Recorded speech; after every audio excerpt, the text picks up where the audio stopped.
The presses begin before dawn. At first, it's only vibration, faint trembling beneath the floorboards. Cups rattle softly against saucers in boarding houses above the alley. Window panes quiver in their frames. Somewhere below street level, unseen machinery is already in motion. Then comes the sound. Not a single noise, but layers of them, folding together. Pistons striking rhythmically, gears engaging, iron cylinders turning against one another with relentless precision. Steam hisses through the valves, chains clatter, and paper snaps and feeds in long continuous ribbons through rollers blackened with ink.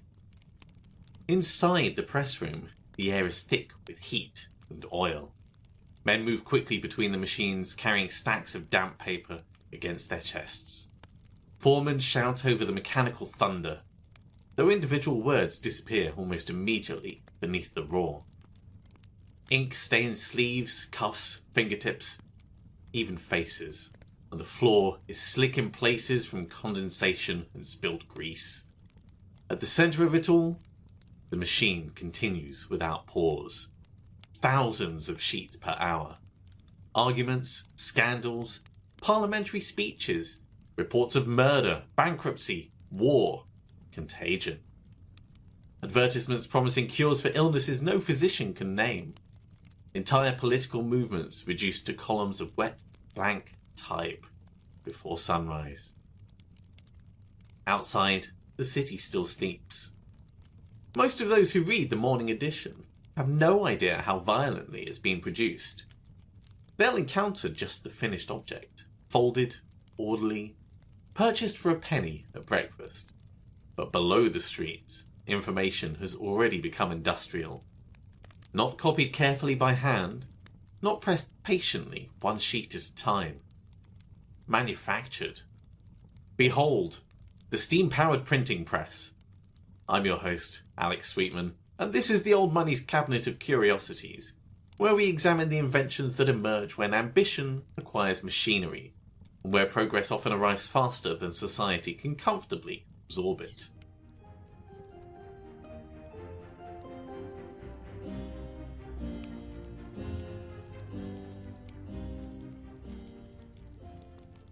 The steam-powered printing press was, in essence, the mechanised evolution of a much older device. Traditional hand presses relied on pressure applied vertically through a screw mechanism. Type would be arranged manually into a form, inked by hand using leather-covered ink balls, and pressed against individual sheets of paper, one impression at a time. The process was labour-intensive, rhythmical, and comparatively slow. Steam presses altered that rhythm entirely. Early 19th century designs replaced the vertical screw press with rotating cylinders, powered by steam-driven machinery.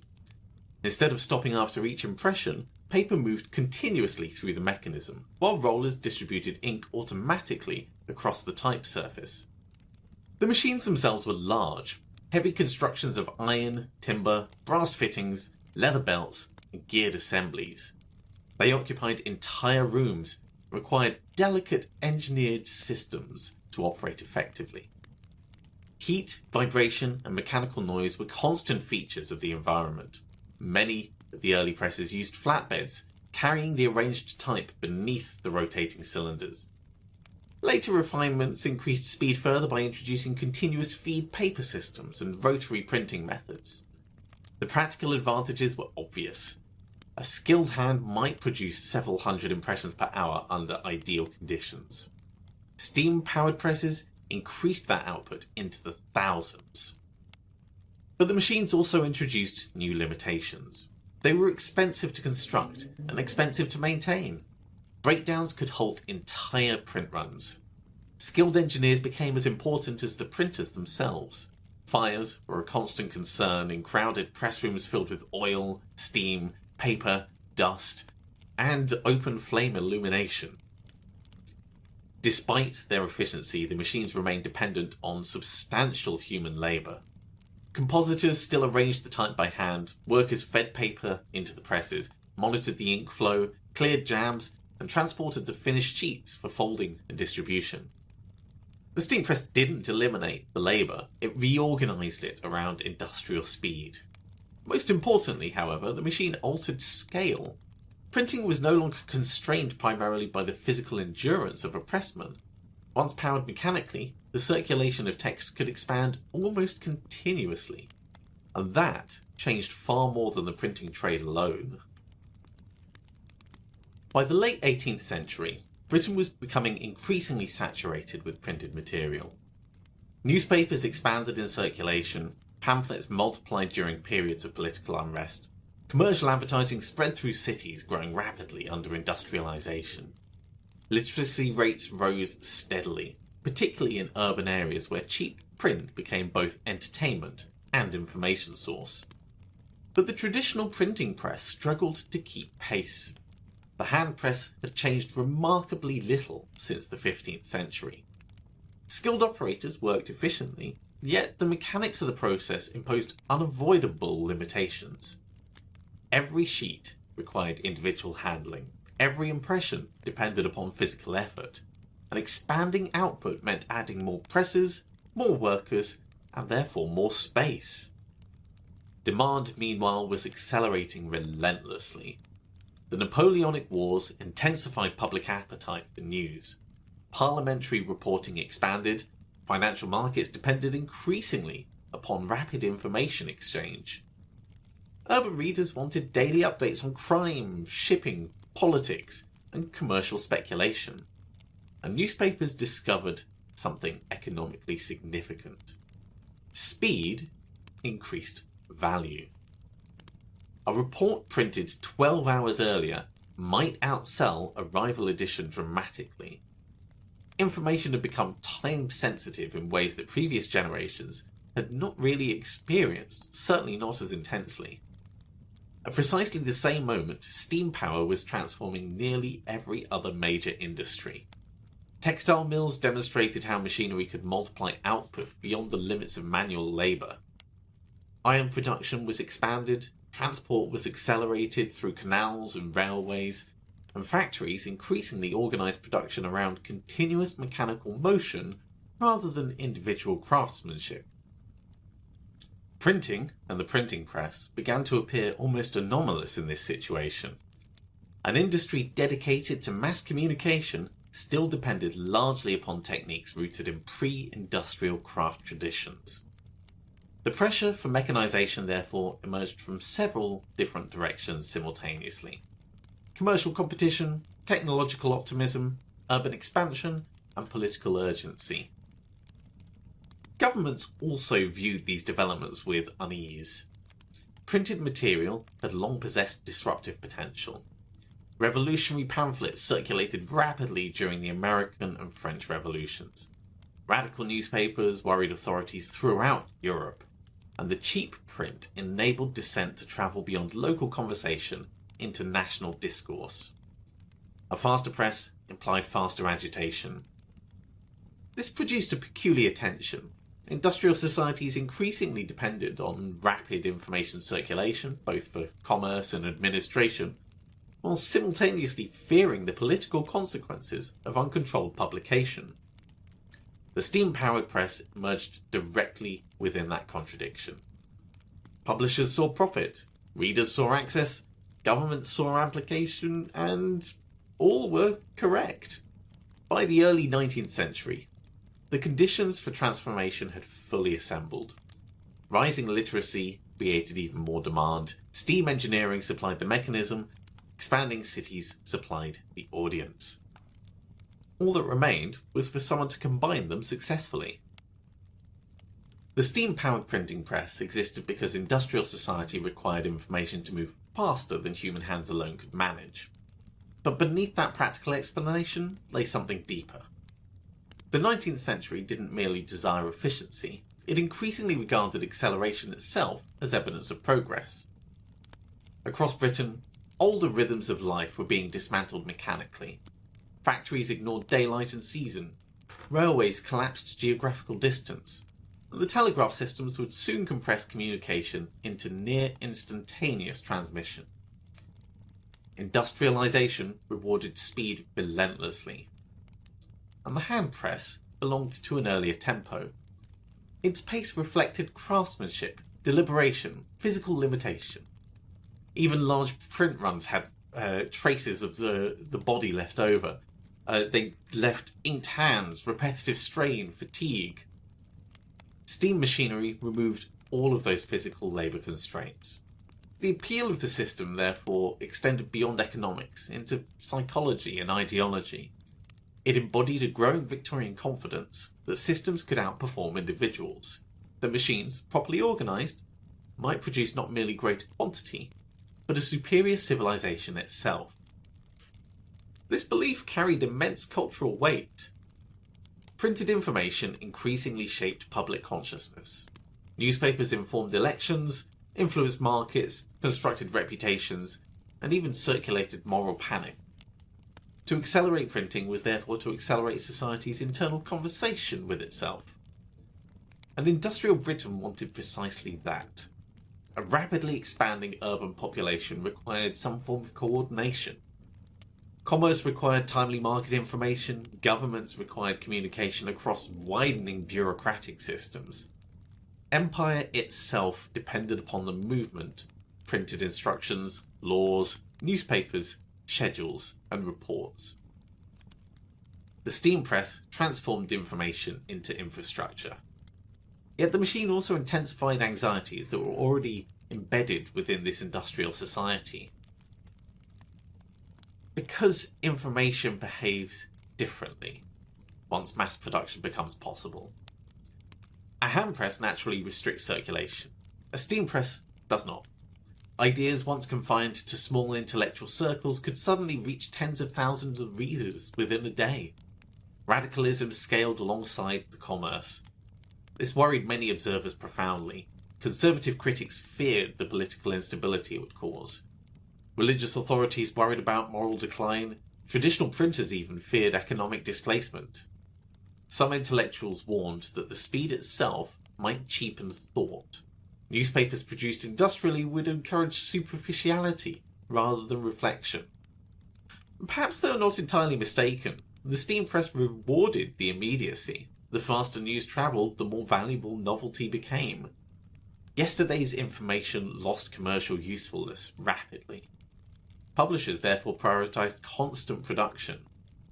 The machine encouraged perpetual circulation. There was also a subtler psychological transformation occurring. Prior to industrial printing, access to information remained comparatively uneven and localised. The steam-powered presses helped create something closer to simultaneous public awareness. Large populations began consuming the same reports, scandals, speeches, and crises within shared timeframes. The public itself became synchronized with this through the machinery. This altered not only how people received the information, but how they imagined the society around them. Readers increasingly experienced themselves as participants within a larger national conversation unfolding daily through the print of the newspapers. The steam press therefore existed not simply because faster printing was technically achievable. It existed because industrial civilization required continuous narration and information.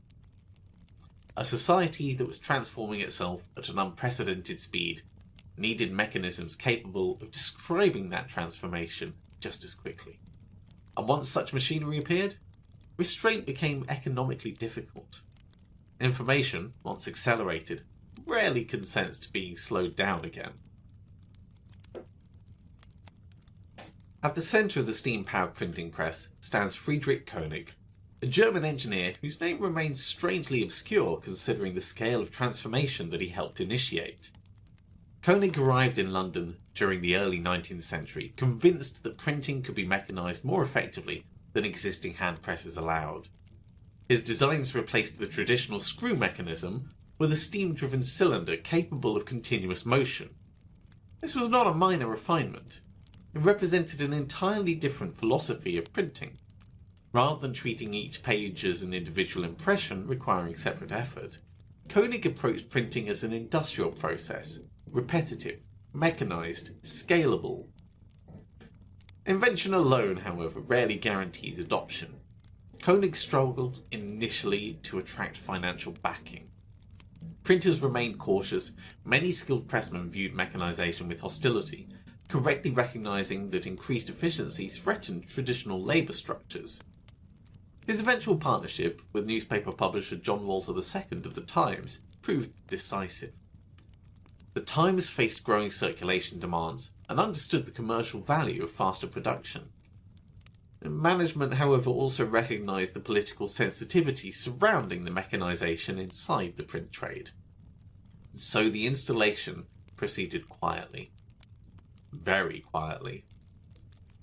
In 1814, Koenig's press was assembled secretly within the Times printing offices.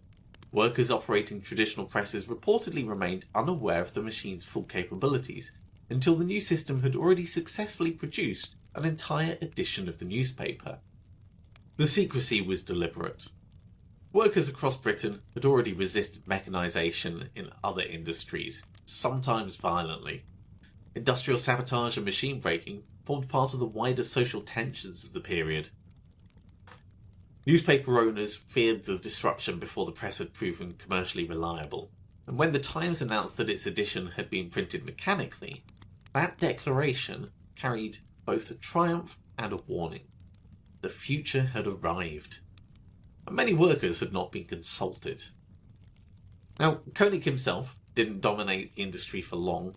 Other engineers rapidly refined and expanded upon his ideas. Inventors such as Augustus Applegarth and Edward Cowper introduced rotary systems, improved inking methods, and increasingly sophisticated continuous feed mechanisms. The competition intensified quickly. Printing machinery manufacturers emerged as a substantial industrial sector alongside. Speed became a selling point, reliability became marketable. Newspapers competed through circulation figures that were increasingly dependent upon mechanical capacity, and alongside all this industrial growth emerged a new commercial ecosystem. Larger print runs produced cost per copy. Cheaper newspapers attracted wider readerships. Wider readerships attracted advertisers, and advertising revenue financed larger presses and larger circulations still. Information had become economically self-reinforcing. The steam press therefore reshaped not only the publishing technology, but the publishing business models and the whole ecosystem surrounding it. Traditional printers occupied an increasingly uneasy position within this transformation. Skilled compositors retained importance for typesetting, yet the cultural identity of printing shifted away from artisanal and more towards the industrial. The press room changed physically as well. Small workshops gave way to mechanised industrial spaces filled with engines, transmission belts, iron frameworks, and coordinated labour systems. Engineers became as essential as the printers themselves. Maintenance crews operated beside compositors and editors. Printing had entered the factory age. Unlike many industrial transformations, its rhetoric emphasised progress while obscuring the dislocation. Publishers celebrated increased literacy and expanded public access to information, achievements that were entirely real. But industrial printing also concentrated enormous communicative power within relatively few large organisations. They were the only ones capable of financing the expensive machinery.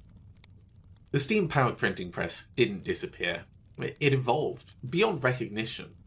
By the late 19th century, newer rotary systems, linotype machines, and electrical power had already transformed printing again. Steam gradually ceased to dominate industrial presses as alternative technologies emerged, offering greater efficiency and greater control. Yet the deeper transformation remained permanent. Printing had ceased to function primarily as craft production.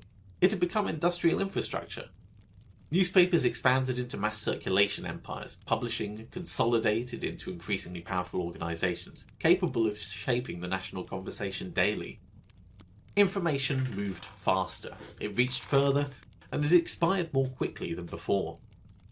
The older hand press survived only in specialist printing, private presses, and artistic revival movements, those that treated manual production as a form of resistance against industrial standardisation. Perhaps significantly, nostalgia followed closely behind mechanisation.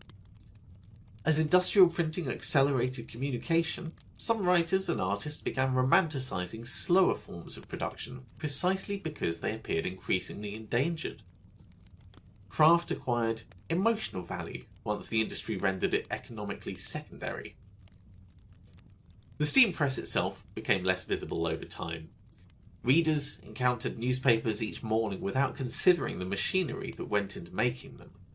Industrial printing receded into infrastructure, essentially constant and largely unseen.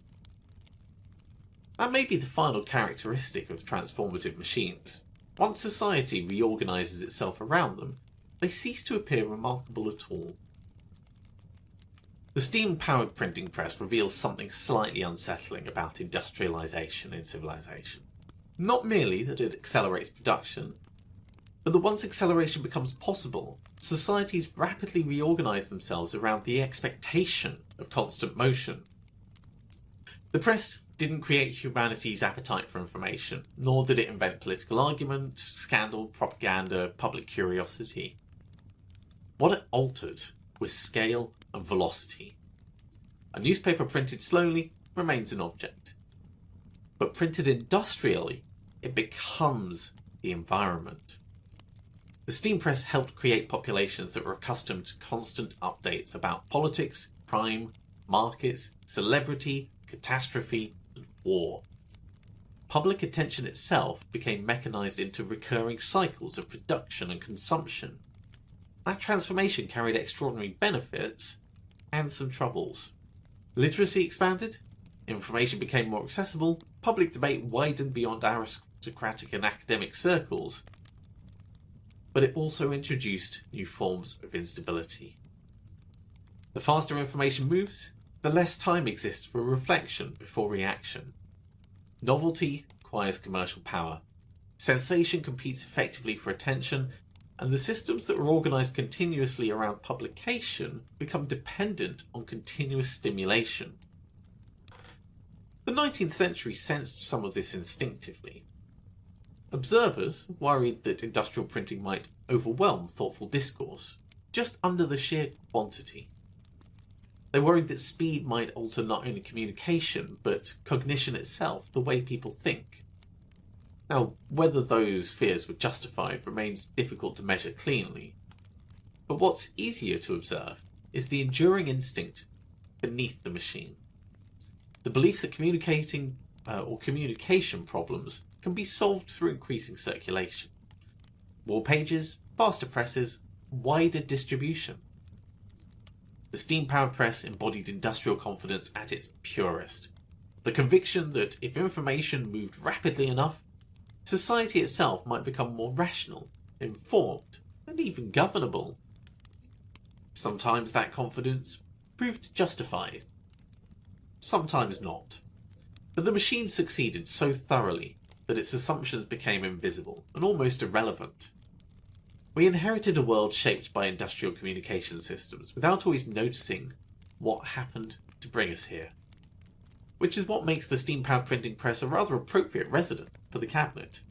Not simply because it printed words, but because it altered the speeds at which societies think. And with that, we close the cabinet of curiosities until next time. Thank you, as ever, for joining me in this gallery of invention and unease. If tonight's exhibit has given you something to reflect upon, do consider subscribing, or perhaps recommending the programme to a fellow traveller of history's stranger industrial corridors. The machines that shape society are not always the loudest, only the ones that become impossible to imagine living without. Until we open the cabinet again, I remain your faithful guide. Farewell.